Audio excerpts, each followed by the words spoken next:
Welcome to Suman TV. నేను మీ Suman TV Nag. చాలామంది government job prepare అవ్వాలి అనుకునేటువంటి వాళ్ళకి వాళ్ళ శ్రీధర్ సీసీ ప్రతిసారి ప్రతి ఎపిసోడ్లోనూ ఒక సక్సెస్ స్టోరీని ఇస్తుంది. విద్యార్థిగా వచ్చి ఉద్యోగిగా వెళ్ళు అనేటువంటి నినాదంతో ఇవాళ ల్యాక్స్ ఆఫ్ పీపుల్ని ఉద్యోగిగా మార్చి బయటికి పంపిస్తుంది. ఆ విధంగానే లోకో పైలట్, అసిస్టెంట్ లోకో పైలట్లో జాబ్ క్రాక్ చేసినటువంటి సాయి కుమార్ అనేటువంటి స్టూడెంట్ ఈరోజు మనతో పాటు స్టూడియోలో ఉన్నారు. ఆయన జీవితంలో ఈ సక్సెస్ సాధించడానికి ఎన్ని రకాలైనటువంటి స్ట్రగుల్స్ చూస్తున్నారు. అట్ ద సేమ్ టైం ఆ సక్సెస్కి కారణం ఏంటి, ఏం మోటివేట్ చేసింది అనేది వారి మాటలోనే తెలుసుకుందాం. హలో సాయి కుమార్ గారు. నమస్తే సార్. నమస్తే అండి. సో మీ లైఫ్లో అంటే ఇక్కడ దాకా రావడానికి గల ప్రధాన కారణం, దాంతోపాటు అసలు మీ ఫ్యామిలీ బ్యాక్గ్రౌండ్ ఏంటి? గవర్నమెంట్ జాబ్స్ అన్నీ ఉన్నాయి, టెక్నికల్గా కూడా వరల్డ్ ఎదుగుతుంది, డిజిటలైజేషన్ అయిపోయింది, అవన్నీ పక్కన పెట్టేసి ఇటు గవర్నమెంట్ సెక్టర్ వైపు ఎందుకు రావాలనిపించింది? ఓకే సార్, నా పేరు సాయి కుమార్ సార్. యాక్చువల్లీ నాది 10th ఇంటర్ అంతా గవర్నమెంట్ స్కూల్లో చదివాను. బీటెక్ వచ్చి ఒంగోలులో చదివాను. బీటెక్ నా త్రిబుల్ ఎలక్ట్రికల్ ఇంజనీర్ నేను. అయితే నాది బీటెక్ అయిపోయిన తర్వాత ఒక 1 ఇయర్ తర్వాత నేను చెన్నైకి వెళ్ళాను జాబ్ చేయడానికి. మా ఫ్యామిలీ బ్యాక్గ్రౌండ్ వచ్చి నాన్న, 2 అక్కలు, పెద్దోళ్ళు 2 ఎల్డర్ సిస్టర్స్, ఇద్దరికి మ్యారేజ్ అయిపోయింది. నేను 7th ఉన్నప్పుడు పెద్దక్కకి మ్యారేజ్ అయిపోయింది. బీటెక్లో ఉన్నప్పుడు చిన్నక్కకి చేసేసాం. ఆ తర్వాత మమ్మీ, నేను, నాన్న ముగ్గురం ఉన్నాము. ఆ బీటెక్ అయిపోయింది కదా, నేను చెన్నైకి జాబ్ చేసేటప్పుడు చేస్తూ ఉన్నా. అప్పుడే 19లో మన ఆంధ్రప్రదేశ్లో నాది అక్కడ SI sub inspector police jobs పడ్డాయి సార్. సరే అది మా ఫ్రెండ్స్ కొంతమంది రాస్తున్నారు. సరే ఇలా రాయి నువ్వు కూడా అని చెప్పారు. ఫస్ట్ మా ఫ్రెండ్సే అన్నారు. అంటే అతను ఎల్ఈలో జాయిన్ అయ్యాడు నాది బీటెక్లో. వాళ్ళు లేట్ ఎంట్రీ అనమాట, సెకండ్ ఇయర్లో జాయిన్ అవుతారు. సరే వాడు రాస్తున్నప్పుడు సరే రాద్దాము నేను కూడా అని రాశాను. అప్పుడు నాది ఫస్ట్ నుంచి మ్యాథ్స్ బ్యాక్గ్రౌండ్, మ్యాథ్స్ కొంచెం బాగా చేస్తాను. జిఎస్ మీద ఐడియా లేదు పెద్దగా. అది మెయిన్స్లో ప్రిలిమ్స్ అయిపోయింది, ఈవెంట్స్ అయిపోయినాయి. మెయిన్స్లో సరైన స్కోర్ రాలేదు, కట్ ఆఫ్కి ఒక 20 మార్క్స్ పైనే ఉంది అప్పుడు 19లో. నేను ఎన్ని ఇయర్స్ పట్టింది మీకు మొత్తం? మొత్తం 8 ఇయర్స్ పట్టింది సార్ ఇప్పుడు జాబ్ సాధించడానికి. ఓకే. అప్పుడు 20 మార్క్స్తో పోయింది అప్పుడు సబ్ ఇన్స్పెక్టర్ 2019లో. సరే అప్పుడు మళ్ళీ మా నాన్న వాళ్ళు ఎందుకు మానేసావు జాబు, ప్రైవేట్గా చేస్తున్నావు కదా, ఎందుకు మళ్ళీ ఇది రాలేదు కదా అని అన్నారు. సరే నేను డైరెక్ట్గా రాశాను, కోచింగ్ ఏం లేదు తీసుకుంటాను అది ఇది అంటే, సరే ఇంకా మీ ఇష్టం అని అన్నారు మా నాన్న వాళ్ళు. కానీ బాగా సపోర్ట్ ఏదంటే నాకు మా నాన్న, మా అమ్మ ఇద్దరు. అక్కోళ్ళిద్దరికి మ్యారేజ్ అప్పుడే అయిపోయినాయి, వెళ్ళిపోయారు. ఇద్దరే ఉన్నాం కాబట్టి మాకు పెద్దగా అంటే మా ఊర్లో పొలాలు ఉన్నాయి కానీ వ్యవసాయం చేయం సార్ మేము. అంటే ఓన్లీ నిమ్మకాయలు ఉంటాయి కదా, లెమన్స్, అవి తోటలు ఉంటాయి. అంతేగాని వరి ఏరు మేము. అంటే చెరువులో నీళ్ళు వస్తేనే వేస్తాం అనమాట, 4-5 సంవత్సరాలకు ఒకసారి. అంటే కొంచెం అది అగ్రికల్చర్ చేసేది. పొలాలు అయితే ఉన్నాయి కొన్ని. ఇంకా మా పెదనాయన చిన్న ఉన్నారు కానీ వాళ్ళంతా బయట, అంటే హైదరాబాద్ కానీ అటు వెళ్ళిపోయి ఉన్నారు. ఫ్యామిలీ ఇంకా మనకు మోరల్‌గా సపోర్ట్ ఇచ్చేదానికి బ్యాక్‌గ్రౌండ్ నుంచి ఇది చెయ్యి అని చెప్పేదానికి ఎవరు లేరు. గైడెన్స్ లేదనమాట ఎవరు. సరే ఇంకా నా అంత నేను వెళ్ళాను. మా ఫ్రెండ్ ఒకటి చెప్పాను కదా, ఆ అబ్బాయి దగ్గర హైదరాబాద్‌కి వచ్చి ప్రిపేర్ అవుతున్నాం 20లో. సరే ఈసారి మళ్ళా అప్పుడు గవర్నమెంట్ మారిన వల్ల ఈ నోటిఫికేషన్ అన్నారు వస్తుంది అని. ఎలా అని అప్పటికి ఏ కోచింగ్ జాయిన్ అవ్వలేదు, ప్రిపేర్ అవుతున్నాం కదా అని అవుతున్నాను. అప్పుడు మన కరోనా అనేది 2020 స్టార్ట్ అయింది, 22 అట్లా మన కరోనా. దానికి ఏంటంటే నోటిఫికేషన్ అన్నీ ఆగిపోయినాయి సార్ మొత్తం. ఇంకా ఇంటికెళ్ళిపోయి ఏం చేయాలో అర్థం కాలేదు, ఇంటికాడే ఉన్నాను. ఇంకా కరోనా అయిపోయిన తర్వాత ఏం చేయాలో ఫస్ట్ హాఫ్ అయిపోయింది. అప్పటికే నాన్న 60+ వచ్చేస్తున్నాడు, అమ్మ పనికెళ్ళేది. అది అమౌంట్తో కొంచెం చూసుకుని ఇల్లు గడిపేది. కొంచెం మాకు బాగా ఫైనాన్షియల్గా స్ట్రగుల్ అయినాయి. సరే ఇంకేం చేద్దామని నేను ఇలాగే నోటిఫికేషన్ అప్పటిదాకా నాకు రైల్వే రాయాలి, ఎస్ఎస్సి రాయాలి, ఈ శ్రీధర్ ఇలాంటివి ఉన్నాయి నాకు తెలియదు. అంటే నాకు బీటెక్ అయిపోయింది కదా, అంతా సాఫ్ట్వేర్ పరంగా మా ఫ్రెండ్స్ అందరూ అటు వెళ్ళున్నారు, సాఫ్ట్వేర్ ఉన్నారు, బెంగళూరులో చేస్తున్నారు, హైదరాబాద్లో చేస్తున్నారు వాళ్ళంతా. నేను మా ఎల్ఈలో ఒక అబ్బాయి చేశారు కదా, అతను గవర్నమెంట్ జాబ్ రాద్దామంటే నేను అప్పుడు 2019లో వస్తే 20 మార్క్స్తో పోయింది కదా, ఇంకెంతైనా చేద్దామని దీనిలో వచ్చాను. ఆ టైంలో ప్రిపరేషన్ అయ్యేటప్పుడు నోటిఫికేషన్ రాలేదు ఏపీ నుంచి. తర్వాత లాక్డౌన్ వచ్చేసింది, ఇంట్లో ఫైనాన్షియల్గా బాగా పూర్ అయిపోయింది, ఏం చేయలేదు తెలీదు. అప్పుడు కెరీర్ గ్యాప్ వచ్చేసింది, అప్పటికే 4 ఇయర్స్ అయిపోయింది. ఇంకా అప్పుడు బ్యాక్గ్రౌండ్ బట్టి మళ్ళీ సాఫ్ట్వేర్ అంటే ఇన్ని సంవత్సరాలు చదివినాం, సార్ నోటిఫికేషన్ వస్తుంది కొట్టాలా అనే కొంచెం బాగా ఉండింది, ఎట్టయినా కొడతామని. అప్పుడు మళ్ళీ హైదరాబాద్ వచ్చేసి ప్రైవేట్గా జాయిన్ అయ్యాను. నాది ఎలక్ట్రికల్ కదా, ప్రైవేట్గా మెయింటెనెన్స్ ఇంజనీర్గా ఇక్కడ ఉంటే మన రాయదుర్గం పోలీస్ స్టేషన్ దగ్గర జాయిన్ అయ్యి ఒక రోజుకి నాకు 4 గంటలు చదివేవాడిని. మార్నింగ్ ఒక 1 అవర్ 2 అవర్స్, నైటు అలా చదువుతూ ఉండేవాడిని. నోటిఫికేషన్ పడ్డది మళ్ళా ఏపీ. అప్పుడు దాకా నేను రాయలేదు, రైల్వే కూడా రాయలేదు. అప్పుడు నోటిఫికేషన్ పడ్డప్పుడు రాశాను, ప్రిలిమ్స్ అయిపోయింది. అది ఎస్ఐ మెయిన్స్ అప్పుడు మా చిన్న ఇన్సిడెంట్ అయింది మా ఇంట్లో. అది మళ్ళా నాకు 6 మార్క్స్‌తో పోయింది. అది ఓకే. 2023 నోటిఫికేషను. అప్పుడు ఇంకా అదే సిలబస్‌తో ఏదన్నా ఉందా అంటే రైల్వే ఉన్నాయని చెప్పారు. చూశాను. మా ఊర్లోనే ఒక అబ్బాయి సీదర్‌సిసిలో జాయిన్ అయ్యాడు. ఓకే. వాడు సీదర్‌సిసిలో జాయిన్ అయ్యాడు దిల్సుఖ్ నగర్ బ్రాంచ్‌లో. సరే ఇంకా దాన్ని చూసిన తర్వాత ఎలాగైనా మనం రైల్వే గట్రా రాద్దామని అప్పుడు వెంటనే అప్లై చేశాను 2023లో. అప్పుడు సీదర్‌సిసి వాళ్ళు ఎన్‌టీపీసీకి ఫ్రీ కోచింగ్ 1000 మెంబర్స్‌కి అని ఒక యూట్యూబ్‌లో వీడియో చూశాను. మీరు ఆన్‌లైన్‌లో రాయండి, ఎగ్జామ్ రాయండి తీసుకుంటామని. ఎగ్జామ్ రాశాను. ఎలాగో వచ్చింది. వచ్చిన తర్వాత మమ్మల్ని పిలిచి అడిగారు వాళ్ళు. ఆన్‌లైన్ తీసుకుంటారా? ఆఫ్‌లైన్ తీసుకుంటారా? ఎలా ఉంటదని. అప్పుడు నాకు సార్ నేను ఈ విధంగా ఆన్‌లైన్ తీసుకుంటానని చెప్పి ఆన్‌లైన్ తీసుకున్నాను. ఆ క్లాసులు రైల్వేకి అప్పుడు ప్రిపేర్ అయ్యాను దీనికి. మొత్తం ఒక 3 మంత్స్ అయింది క్లాసులన్నీ. కొంచెం నాకు మ్యాథ్స్ బ్యాక్‌గ్రౌండ్ అయినప్పటికీ అంటే ఇంటర్‌లో ఎంపీసీ కాబట్టి ఆ కెమిస్ట్రీ, ఫిజిక్స్‌లో కూడా కొన్ని డౌట్లుండేది. సారోళ్ళు ఆ క్లాసుల తర్వాత నాకు బాగా హెల్ప్ అయింది. సీదర్‌సిసిలో మాక్ టెస్ట్‌లు, ఎక్స్‌ప్లనేషన్ వీడియోస్ బావుంటాయి. మనకు ఏదైనా ఎగ్జామ్ క్రాక్ చేయాలంటే మాక్ టెస్ట్‌లు చాలా ఇంపార్టెంట్. నాకు ఇంతకుముందు జాబ్ రావడానికి కూడా కారణం రాకపోవడానికి అదే అనుకుంటా ఎప్పుడైనా ఆలోచిస్తే. ఓకే. మనం వీళ్ళు మాక్ టెస్ట్‌లు పెడతారు.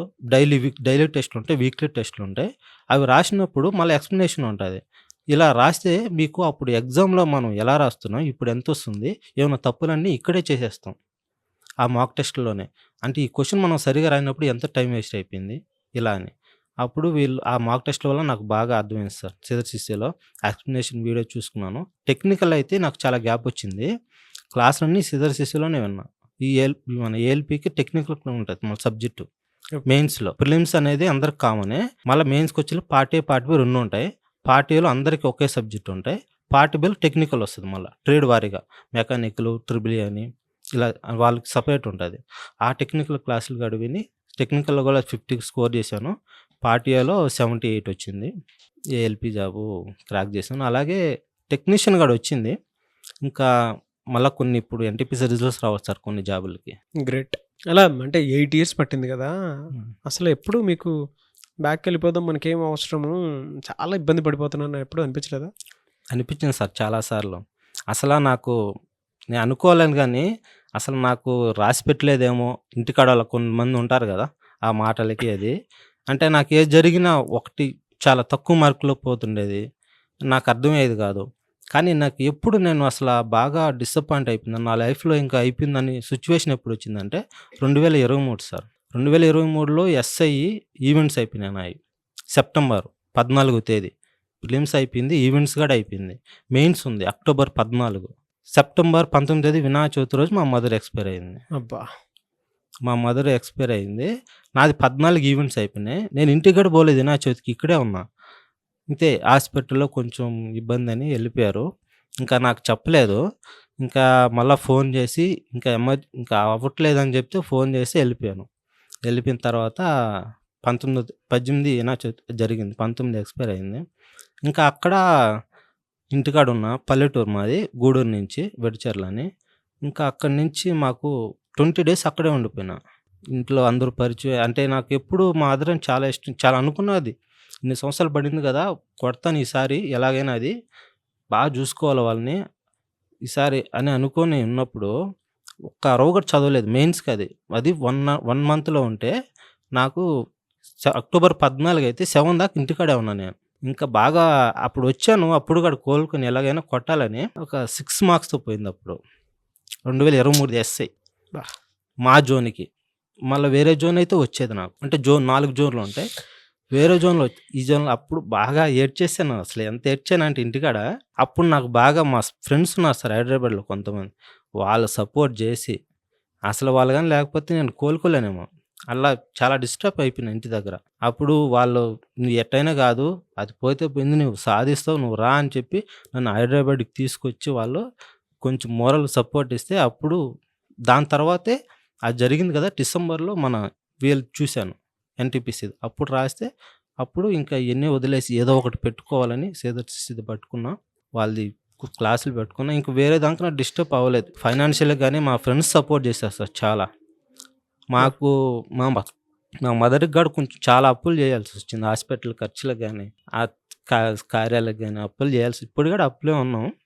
బట్ ఈ సమయంలో మనం వెనకడుగేస్తే మళ్ళా ప్రైవేట్‌కి పోతే మళ్ళా ఫస్ట్ నుంచి కష్టపడాలా. ఇంకా ఈ సమయంలో ఇలా ఉన్నప్పుడు దీన్ని ఎలాగైనా సాధించాలని వేరే ఆల్టర్‌నేట్ పోకుండా వాళ్ళది వాళ్ళు ఏదైతే మనకు చాలా హెల్ప్ చేశారో మాక్ టెస్ట్‌లు ఆఖరికి సైకోమెట్రిక్ టెస్ట్‌లు కూడా ఫ్రీగా ఇచ్చారు సార్.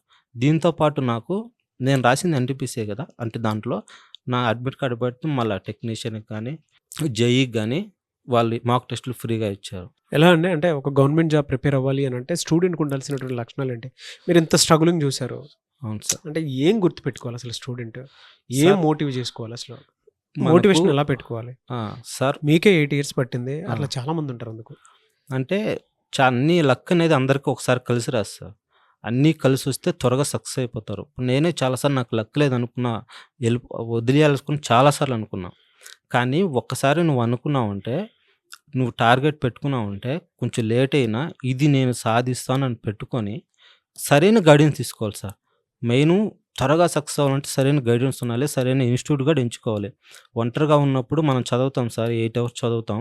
దాంతో పాటు మనం రిసోర్స్ చేసుకునేటప్పుడు ఇప్పుడు నీకు న్యూస్ పేపర్స్ మనం హిందూ పేపర్ చదివి అన్నీ చేసుకునేటప్పుడు ఎలా ఉంటదో, అలాగే ఒక ఇన్‌స్టిట్యూట్‌కెళ్తే వాళ్ళు అన్నీ దగ్గరగా చేసి మనకు కావాల్సినటివి చెప్తారు. అవన్నీ చేసి మనం మెయిన్ చేయాల్సింది రివిజన్ ఎక్కువుండాలి సార్. డీవియేషన్ అవ్వకూడదు. రివిజన్ ఎక్కువుండాలి. చాలామంది ఇంక అయిపోయిందిలే ఎళ్ళిపోదాం వేరే ప్రైవేట్ జాబ్‌కెళ్ళిపోదాం. ఏదో ఒకటి చేసుకుందాం అంటారు. కానీ నీ ఓపికున్నంత వరకు నువ్వు కావాల్సుంటే లేకపోతే ఏదైనా ప్రైవేట్ జాబ్ చేసుకున్నా, నీకు ఓపికున్నంత వరకు చేయాలి సార్ దాన్ని.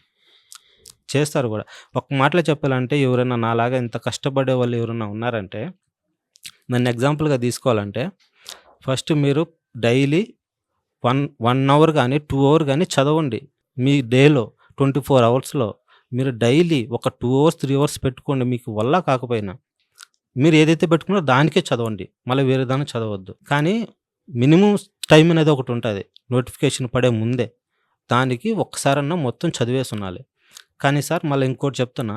ఈడు 6 సంవత్సరాలు చదువున్నాడు. మనం కొత్తగా ఇప్పుడే వచ్చాము. 6 నెలల్లో క్రాక్ చేస్తామని చాలామందికి డౌట్స్ ఉంటాయి. వాళ్ళు 6 సంవత్సరాల నుంచి చదివినా, మనం 6 నెలలు ఇప్పుడే స్టార్ట్ చేసినా, కానీ నోటిఫికేషన్ పడ్డ 6 మంత్స్ అనేది చాలా ఇంపార్టెంట్ సార్. నువ్వు ఎప్పటినుంచో చదువుంటావు. కానీ ఇప్పుడు గ్యాప్ వచ్చిందంటే, నోటిఫికేషన్ పడ్డ తర్వాత గ్యాప్ చాలా వచ్చిందంటే, 1, 2 మార్కుల్లో మెయిన్స్‌లో పోతారు. అంటే ట్రూ. చాలామంది. ట్రూ. అండర్‌స్టూడ్. ఓకేనా? కానీ వచ్చే 6 నెలలు కరెక్ట్‌గా ప్రిపేర్ అవ్వాలి. వచ్చిన 6 నెలలు నువ్వేదైనా జాబ్‌ని వదిలేసి ప్రశాంతంగా కూర్చుంటే అయిపోద్ది సార్. నాకలాగే చాలా అయినాయి. గ్రేట్. ఏదో ప్రైవేట్ జాబ్ చేసుకుంటాను. నోటిఫికేషన్ పడ్డప్పుడు మానేసొస్తాను. 1, 2 మార్కుల్లో పోతాయి. అదే బట్ ఒక కూర్చున్నారు. ఈసారి స్ట్రాంగ్‌గా కొట్టారు. కూర్చోవాలి. ఒక ఇన్‌స్టిట్యూట్‌లో కూర్చుంటే వాళ్ళు ఇంకా గైడెన్స్ బావుంటది. ఇప్పుడు మీ పేరెంట్స్‌కి కానీ, శ్రీధర్ సీసీకి గాని వన్ వర్డ్‌లో చెప్పమంటే ఎలా చెప్తారు మీ పేరెంట్స్‌కి, స్టూడెంట్స్? మా నాన్న చాలా శ్రీధర్ సీసీ. మోరల్ సపోర్ట్ ఇచ్చారు సార్. ఫస్ట్ చాలామంది అంటే నాతో ఉండే పిల్లలకి అందరికి మ్యారేజ్ కూడా అయిపోయింది. నేనే లాస్ట్ మా బ్యాచ్‌లో. అందరికి అయిపోయినాయి. మా నాన్న మోరల్ సపోర్ట్ ఇచ్చాడు. శ్రీధర్ సీసీ చెప్పాలంటే ఆ ఇన్‌స్టిట్యూట్ వల్లే నేను ఈరోజు చాలా హ్యాపీగా ఉన్నాను అనిపిస్తుంది. ఎందుకంటే మాక్ టెస్ట్‌లు నాకు చాలా ఉపయోగపడ్డాయి. ఎక్స్‌ప్లనేషన్ ఉంటది తప్పులు చేసేటప్పుడు. దాంతో పాటు నాకు సైకో గాని అంటే నేను ఫ్రీగా ఇచ్చిన కంటెంట్ క్వాలిటీ దొరికింది సార్ నాకు. నేను యాక్సెప్ట్ చేస్తా దానికి. కొట్టాను కాబట్టి సో జాయిన్ చెప్తున్నా. అవ్వమని చెప్తారా స్టూడెంట్స్? పక్కా సార్. మీరెవరైనా అవ్వాలనుకుంటే మీకు ఏ గైడెన్స్ లేదనుకుంటే మీరు జాయిన్ అవ్వండి. ఖచ్చితంగా మీరు డిసప్పాయింట్ అయితే అవ్వరు. కానీ ఒకటి చదివినంత కాలం మీరు ఒకళ్ళ ఎఫెక్ట్స్ పెడితే మళ్ళా డీవియేషన్ అవ్వకుండా వాళ్ళు చెప్పింది చేయండి. ఎగ్జామ్స్ మాత్రం రాయండి. శ్రీధర్ Right. సీసీలో అది. చాలా ఎనీవేస్ ఉపయోగం. Great and congratulations. I wish you all the best Sai Kumar గారు. Thank you so much for your feedback. చూసారు కదండీ వీడియో. సాయి కుమార్ గారి జర్నీ. ఒక గవర్నమెంట్ జాబ్ క్రాక్ చేయాలి అనంటే ఆ ప్రాసెస్‌లో మనకొచ్చేటువంటి సైకలాజికల్, ఫినాన్షియల్ ప్రాబ్లమ్స్ చాలా ఎక్కువ ఉన్నా సరే 8 ఇయర్స్ జర్నీ పట్టింది అనంటే తల్లిని కోల్పోవడం కూడా జరిగింది. అయినా సరే పట్టు వదలని విక్రమార్కుల్లాగా ఇవాళ గవర్నమెంట్ జాబ్ క్రాక్ చేసి ఆ సక్సెస్ స్టోరీ మీ ముందుంది. సో సాయి కుమార్ గారి సక్సెస్ స్టోరీ గురించి మీరు ఏమంటారనేది కింద కామెంట్ బాక్స్‌లో పోస్ట్ చేయండి. అండ్ మీరు విద్యార్థిగా ఉన్నటువంటి వాళ్ళు గవర్నమెంట్ ఉద్యోగస్తులుగా మారి బయటికి రావాలి అనుకున్నటువంటి వాళ్ళు శ్రీధర్ సీసీలో జాయిన్ అవ్వాలనుకుంటే మాత్రం స్క్రీన్ మీద మీకు కాంటాక్ట్ నెంబర్ కనిపిస్తుంది, దానికి మీరు అప్రోచ్ అవ్వండి. ఈ వీడియో లైక్ చేయండి, షేర్ మాత్రం తప్పకుండా చేయండి. ఇలాంటి మరిన్ని వీడియోస్ కోసం మా ఛానల్ ఫాలో అవ్వండి. Thank you.